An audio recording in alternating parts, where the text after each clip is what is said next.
15th of April 2019, Monday, 6:24 p.m. My name is James and this is Slopfest.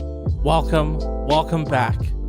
It's been a while since I've done a podcast. And it's been a while since I said what this podcast is about. This one that you're listening to, if you've never joined us before, apologies about the singing. This show, we take three unbelievable, unsettling, and bizarre news stories. We pit them against each other, and we try and figure out, people are out here living life pretty strange, pretty fairly cray people are living their lives. And we try to figure out, who's doing it weirder? Who's the crayest? Is that a thing? It's a thing now. It's been a minute since I've done a podcast. I was going to have one out on the weekend, but my girlfriend and I, we went to a bunch of movie premieres this weekend. The first one we went to was an Irish horror movie called Hole in the Ground. I think it was a premiere. It was only playing for one day, and it was only I'm going to call it a premiere. The other ones were premieres, but this one, maybe not. Anyway, an Irish horror movie. It's called Hole in the Ground. Essentially, it was about this kid. He fucks off. Always fucking off by himself, this kid. And then there's a big hole in the ground, and don't want to spoil it for you, but he comes back. Is it him? Obviously not. That's the premise of the movie. So that was pretty good. Not bad. Not great, but it was okay. It wasn't too bad of a movie. The other movie, though, that I forget every other film. The one I actually want to talk about is, oh God, who's the director? Lee Jung-dong? Is that the director? I apologize if that's incorrect. Anyway, it's a Korean. Oh, I guess it's a thriller. I guess. It's got Steve Yeun in it. So, Walking Dead fans, hello, Steve Yeun's in this one. It's such a good movie. It basically, I don't know if I want to it's probably best if you don't know anything about this movie. I mean, even, go watch the trailer right now. You still fucking don't know what the movie's about. And that's kind of the best way to go in seeing this. It goes for 2.5 hours. But, oh, man. First of all, strange that it was a premiere here in Australia when the film came out in 2018. So, I think the movie originally, did Cannes Film Festival and some other... It did, the whole circuit.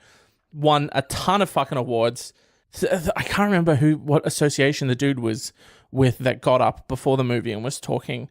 But he's affiliated with one of the film festivals that it went around to, and it won the grand jury prize at that one. But it was nominated for and won a whole bunch of awards at, the circuit of film festivals. And I mean, fuck. I don't know. Maybe it's not everyone's cup of tea, but it's such a great movie. It's so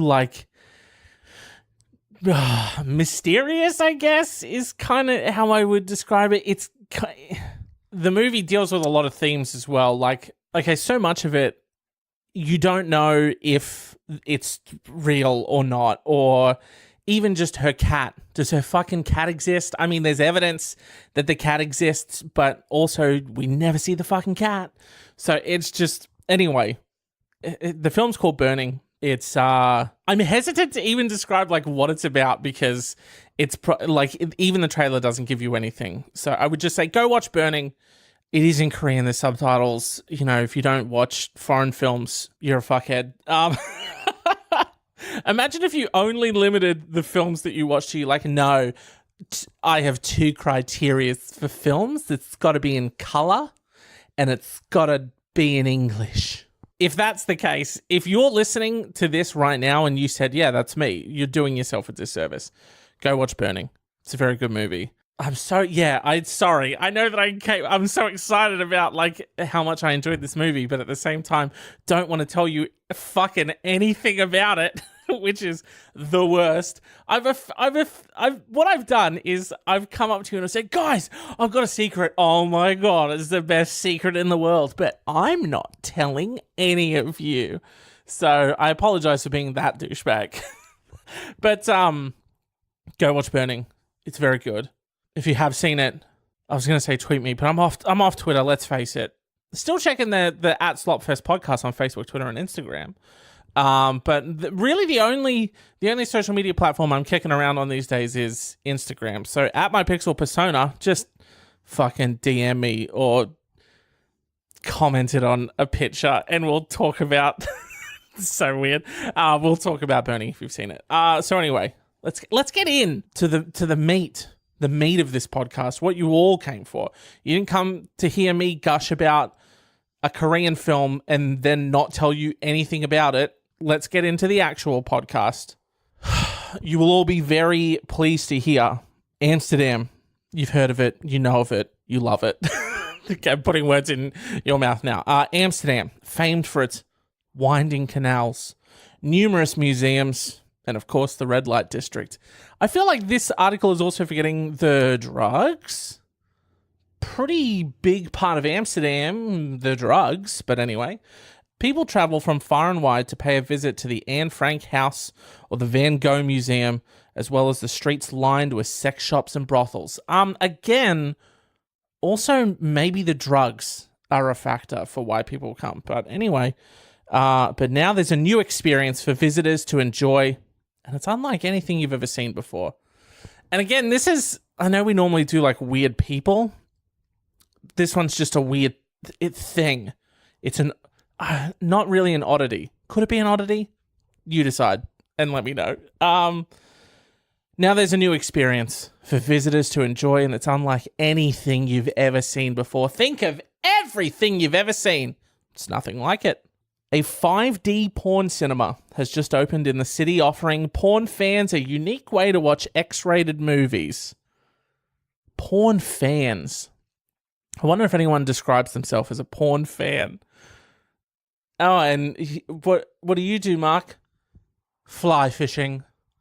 I'm a huge fan of fly fishing. And what about you, Greg? Ah, yes. I love porn. What's that? I love porn. Big fan of it. Come by my apartment one day. See all my nudie pictures on my walls.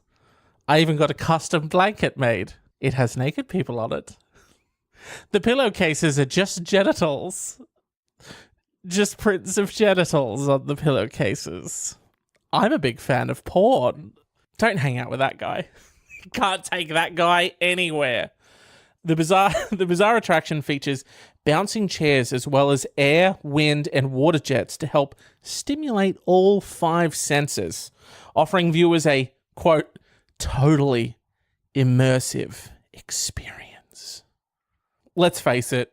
Someone says to you, it's a 5D porn cinema, and we've equipped it with things to spray at you for an immersive experience.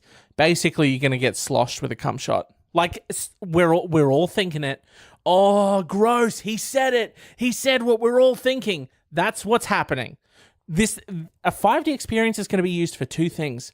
Sploshing you with a cum shot, and also golden shower vids. You are going to get 5D pissed on. Feel the experience of piss. Now that should be the tagline. Come one, come all. Feel the experience of piss. Get sloshed in the face with a cum shot. You know what? Maybe Amsterdam's advertising board is okay with stuff like that. Who knows? But despite the smut that will be screened, the owner, Natalie, claims the Picture House is a suitable place to spend an evening with your loved ones. What? And she describes it as being a bit like, quote, an amusement park. Natalie, are you out your fucking nut, mate? Loved ones.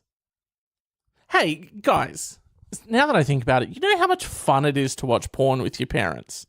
You know when you are just kicking it with mum and dad and maybe your brothers and sisters? You know how fun it is to watch porn together? Well, come get slapped as a family with a cum shot. In my 5D porn cinema experience, someone needs to check on Natalie. The fact that she thinks that this is an inclusive, immersive family experience. This isn't, what is this, the Disneyland of dicks? And like, you can't, Natalie, you can't take your family there, okay? Super uncomfy vibes at the 5D cinema that me and my parents went to on opening night. Holy Christ. Speaking to the Dutch Review, she said, quote, "We are definitely not just going after tourists for our audience. It's funny because in Amsterdam, even the Dutch people have an interest in breaking free from the norm. Come with your wife, have a laugh, try something different." She goes on to claim that the experience will leave you, quote, "feeling energized. Lots of things happen so fast." This is a quote from Natalie. "Lots of things happen so fast when you're in the audience that when it's finally all over, you're left feeling energized. You want to get back out there, have a beer or coffee and talk, process what just happened." Like a traumatic event? Natalie, what? What are you saying? Oh, it's so fun. It's so many, it just happens so quickly. You get slip-slop slashed in the face with a golden fucking shower, and then you get jizzed on, and then you get vibrated up and down, and then we just blow some jizz in your face really hard at the end. And it happens so quickly that afterwards you have to talk about it to the person you saw it with or a therapist to process what you just went through. Holy Christ. The cinema is simply known... it leaves you feeling energized. First of all, let's get real. This place, it's not going to be above board, okay? Unless there's like...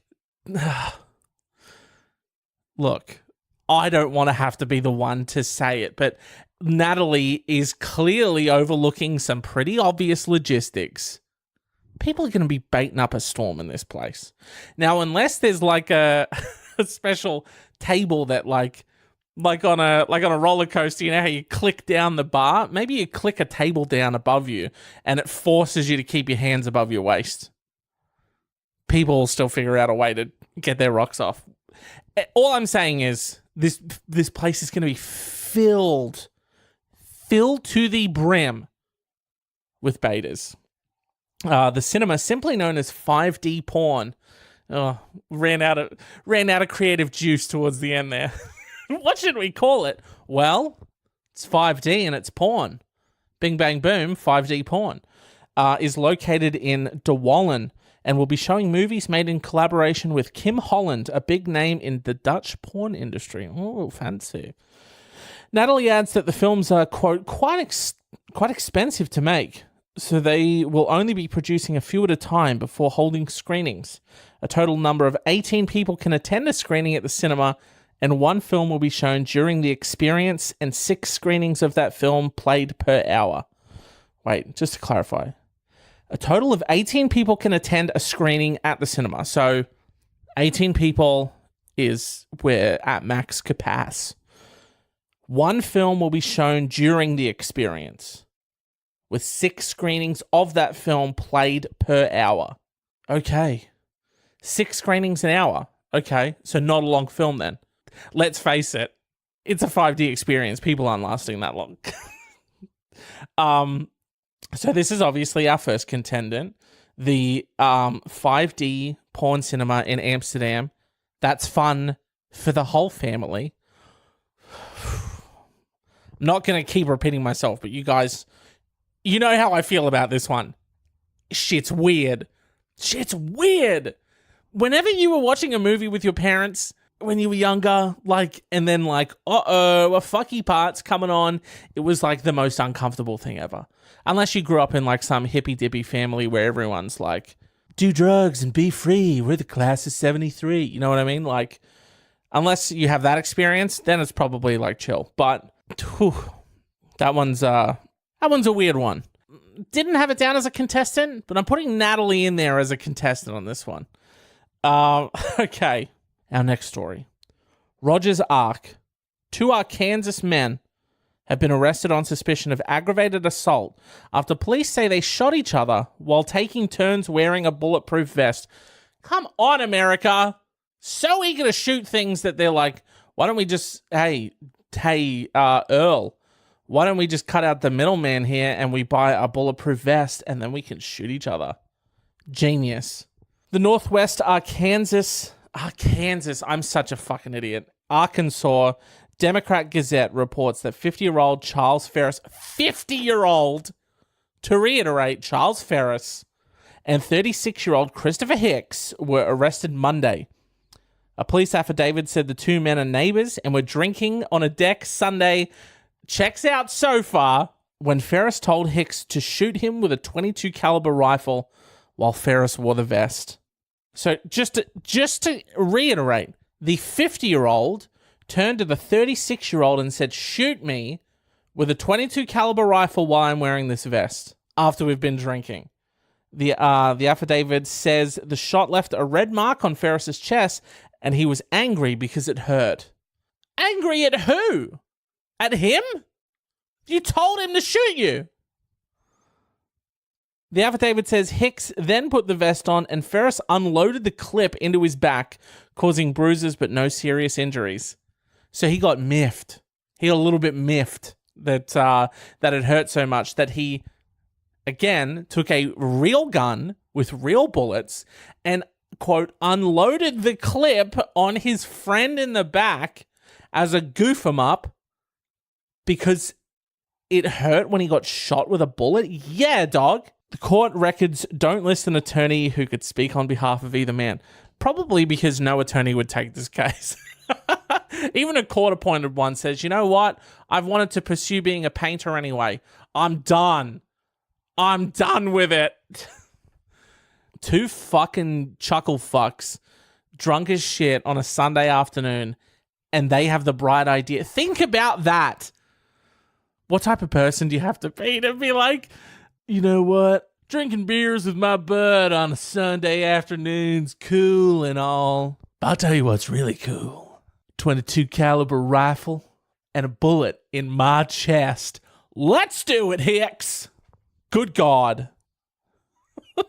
This podcast is just turning into me being annoyed with a series of people. But I mean, come on.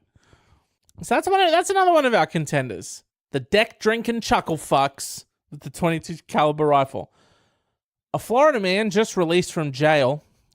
Florida, you beautiful, beautiful place. It's fucking, I don't know. There's got to be something in the water in Florida because shit is buck wild there. Like the amount of shit that's gone down in Florida.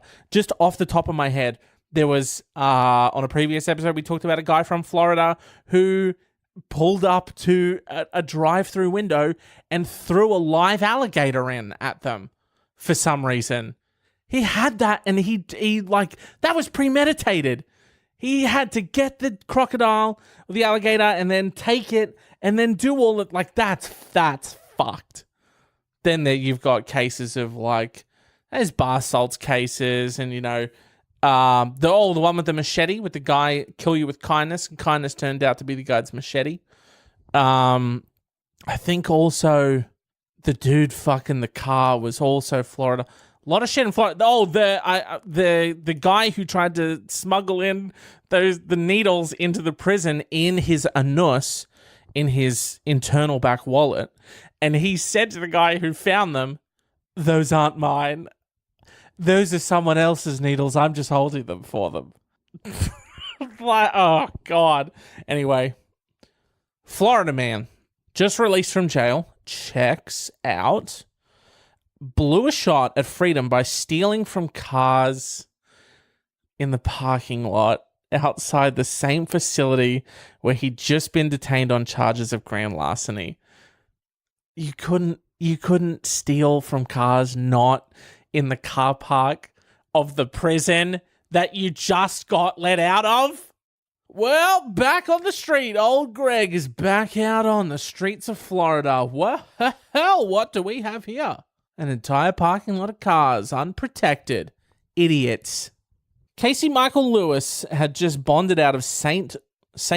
Lucie County Jail in Fort Pierce when officers spotted him pulling at door handles of cars in the parking lot. I love that.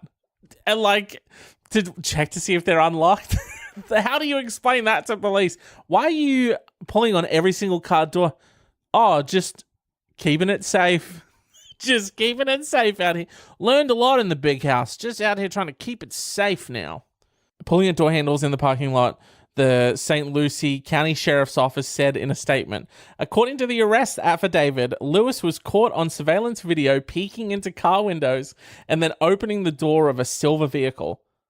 The Stewart man sat inside the car for about 2 minutes before stepping back out and walking up and down the lot, quote, checking vehicles along the way by either looking into windows or lifting door handles to see if they were unsecured.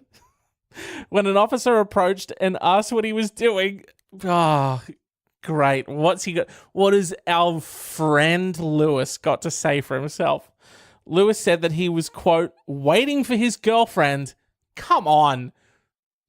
That's the waiting for a mate guy. It's gotta be. His long lost Floridian brother.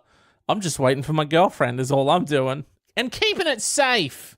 Checking all the cars to keep it safe. He was then met by arresting officer Neil Letman, who told the suspect he watched him make his way through the parking lot on security footage.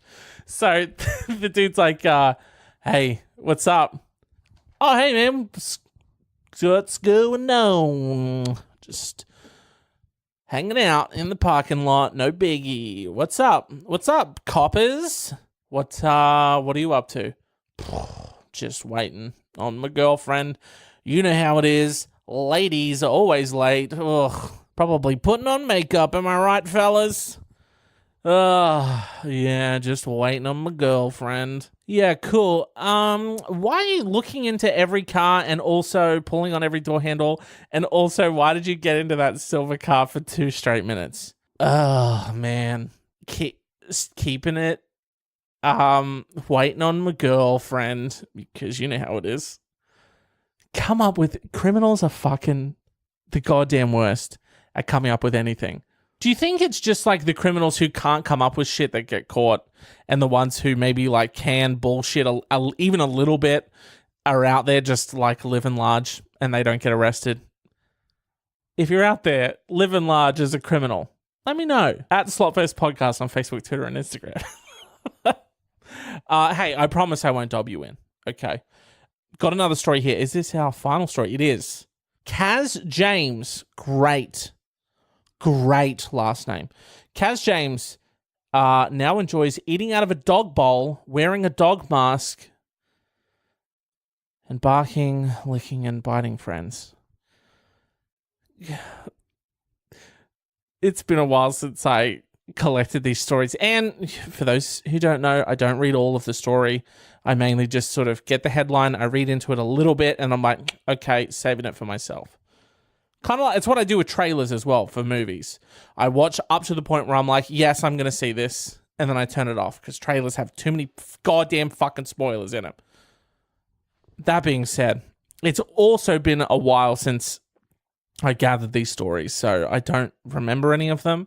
So I'm glad that I took the time to align myself with this person because his last name is James and my first name is James, only to then be met with the fact that he likes to dress up as a dog and bite and lick his friends. So obviously I would just like to take some more time now to distance myself from Kaz James. Oh, you know what, James, it works better as a first name. Probably doesn't work as a last name. Probably makes you a bit weird. What do we got? Kaz James now enjoys eating out of a dog bowl and went, good. I'll edit that one in instead. Admitting such things would embarrass most people, but Mr. James, they're going to call him fucking Mr. James for the rest of this goddamn thing. All right. But Mr. James says he has fully come to terms with who he is. Well, that's good. Again, before I continue and maybe I regret again sort of getting on this guy's side, but that's I've fucked with people who like know who they are and you know they know what they're into. I mean, as long as it's not hurting anyone. And you know what I mean? Like someone who's just like, hey, fuck it. This is me, dog. Like they're unapologetically themselves. Obviously, they're not if they're like a fucking douchebag or a cunt about it, but like they're unapologetically themselves. They know who they are. You know, I fuck with those people because I'm just like, fuck yeah, you. Fuck yeah, you. Because they're just so, when you know like who you are and what you're into and you don't fucking give a shit anymore, you're just like, those people are just so chill. They're so relaxed. They're like, and they'll talk openly and sincerely and honestly about the things that they're into, which is fucking rad. I love that. Fuck yeah, Kaz James. Again, I still think what he's doing is a bit weird, but you know, to each their own. Mr. James has fully come to terms with who he is. Quote, I didn't ever feel like a human. Fucking, come on, man. You never felt like a human? At no point in your life you didn't feel like a human? Okay. I always felt like a dog. Oh, fuck, I gotta stop. I gotta read all of this before I start, you know, really backing people up. You know what I mean? I'm gonna get myself into a weird spot one day. This one, pretty weird. I feel like I'm there now, but I mean like a bad spot where I'm like, fuck yeah, this guy. And then it's like, oh, and then he like cut the heads off of like 19 people. And then I'm going to have to awkwardly back out of the room. He always felt like a dog and was really out of place, he said. I was known by my friends for hello to them. This article was published with a litany of mistakes. I was known to my friends for saying hello to them by grabbing hold of the collar of their shirt with my teeth and biting or licking them. Very canine type behaviors. It was always how I was. It was always how you were, dog. Literally, dog. At no point in your entire life did any adult see this behavior and say, yo, Kaz, cool it for just a fucking second, dog. Dude, cool it for a second, dude. You gotta go with a handshake from now on. I can't introduce you to any more people with you fucking biting their collar and licking them. Imagine if someone comes at you for the first time you've ever met them, you put your hand out and they bite your collar and start licking you and biting you, you're going to take that as an act of aggression and you're going to this dude, Kaz, for your own safety, mate. For your own safety. Let's bring back some human things, like a handshake, perhaps. You're going to get fucked up. Someone's gonna not be chill with it. They're gonna think you're attacking them. They're gonna kick 7 shades of shit out of you. Kaz began to realize he was a human pup when he got internet in his home when he was 17 and started to communicate with others who were like him online. Mr. James from Salford, Grand Manchester, experimented further when he moved into a house with friends when he was 18. He added, during that time, as I was finding out I was a pup, I met my first owner and ended up living in that house with us. Okay. It was quite a steep learning curve for my friends who had gone to school with me and seen me be relatively normal and then learn all these interesting things about me. I can imagine it's a bit weird to see your fucking mate turn into a dog. Like, that sounds like something out of like The Secret World of Alex Mack. You know, the chick who turns into a puddle and shit. Imagine watching your friend turn into a dog, but he's not even it's not even a cool like Animorphs transformation. He just is him, but does more dog stuff. That sucks. Sorry, but that's weird. Like what happened to, imagine that reunion. What happened to Kaz? You guys just hang out with Kaz all the time. What happened to him? And then the group of friends like awkwardly looking at each other like, well, who's going to be the one to explain it? Yeah, pretty soon after school finished, Kaz turned into a dog. And he's a dog now. Did you ever see The Secret World of Alex Mack? Yeah, like that. But instead of a puddle, he's a dog. Did you see Animorphs? Yeah, it's exactly like that. but there's no like ear slugs, and also he's a dog now. That'd be the best goddamn reunion ever. If you go to your high school reunion and someone you went to school with turned into a dog, that's the best shit in the world. I'd be telling everyone I ever met forever. At Aldi. Oh, new checkout person at Aldi. Oh, yeah, just the Mars bar? Yes, thanks. And quickly, while I have you here, I went to school with someone who's now a dog. All right, see you later. The best cliffhanger of all time. He now embodies the mantra. Oh, yes. Okay. He now embodies the mantra, quote, be dog in all aspects of his life. So imagine you're on some like PMA, positive mental attitude shit, and you're like you're coming up with a mantra for yourself, and you're like, I'm going to create for myself a lens through which I will see the rest of my life and my life's experiences. I'm not going to think that something bad happened to me because that person wanted it to happen. Maybe it was just an accident. Now, instead, your PMA is, and the lens through which you will see the rest of your life, be dog. Very much like a WWJD, but instead of what would Jesus do, it's be dog. This involves him wearing collars and barking at other pups and people he knows in the street, which he admits elicits laughs from strangers. How are they communicating this, by the way? Because living your life as, quote, be dog, dogs don't talk, dog. Mr. James said, I realized that my behaviors were quite dog-like in childhood, probably from the age of 6. No one ever talked about it. It was never mentioned.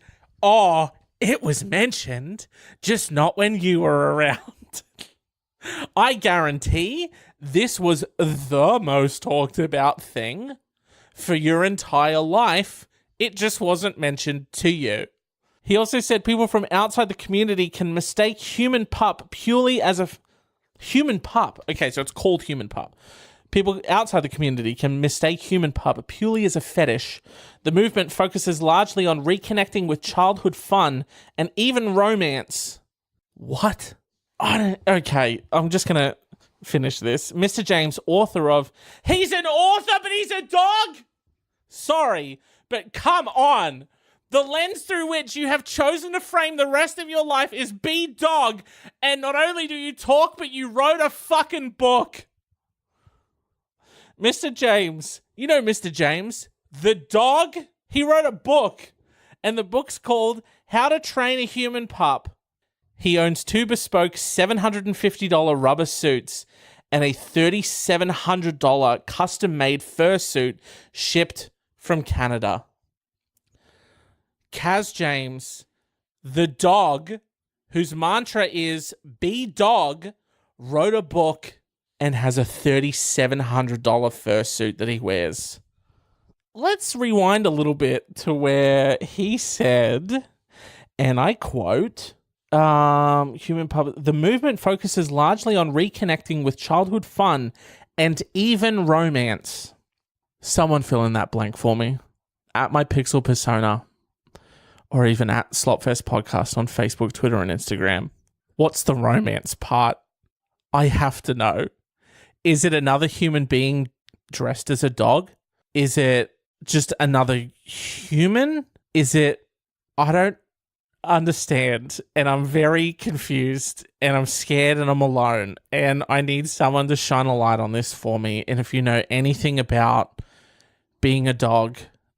let me know what exactly childhood fun and romance is in regards to being a dog.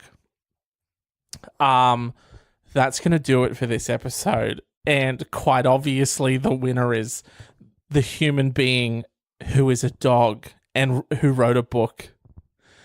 And if you go to slopfestpod.com, I have pictures of him. I've just now remembered that I have pictures of this man dressed as himself, the dog, which will be up there. Oh, man, because I got these stories like 2 weeks ago, so I had completely forgotten. But on my computer, I have pictures of this dogman, this dogman, Kaz, Dogman, James. I mean, he wins. He wins everything. He wins now, and he wins all episodes in future. Because I'm sorry, you've probably come to this podcast looking for answers, and we're all leaving with nothing but questions. And I think we need to band together and solve this mystery together. We're going to start a new podcast, and it's going to be like a true crime podcast, like Serial, but the case that we're trying to resolve is, what the fuck does everything that we just heard mean? Wow. Oh, thank you. Thank you so much for coming on this journey with me through the Dogman world. And we're leaving the Dogman world, but we will be back because we all have so many questions. So many questions. I mean, he wins. He wins everything. I need to go lie down and just process. Maybe this is what it feels like when you leave the 5D porn cinema, and they said everything happens so fast that like afterwards you need to process what just happened. I feel like what I'm experiencing right now is, but I don't feel energized. So it's this plus like a can of Red Bull. If it's this exact feeling plus a 473ml can. Don't know why they went so specific on their cans. A 473ml can of Red Bull plus this feeling equals 5D porn cinema experience for the whole family to enjoy. I've plugged the socials so many times. At Slopfest Podcast, Facebook, Twitter, Instagram. Slopfestpod.com is the website for pictures and imagery and custom art and cover art, and I feel like I've been on a spirit journey, or I need to go on one. I don't know. Thanks for listening. Thank you for being part of this journey with me. Our deep dive into the world of the Dogman realm. Our spin-off podcast is coming soon. We'll all talk about it, and we'll workshop it, and we'll brainstorm what we want the logo to be and the name and stuff, and we'll all get in like a big Discord chat or something, or like a big Skype hangout, and we'll record weekly episodes, because obviously we came into this episode with open minds, open hearts, a childlike wonder, and we're leaving perplexed, like we've just uncovered a mystery, but the mystery was answered, but in answering it, there's so many more questions. Come back for episode 24. See you next time.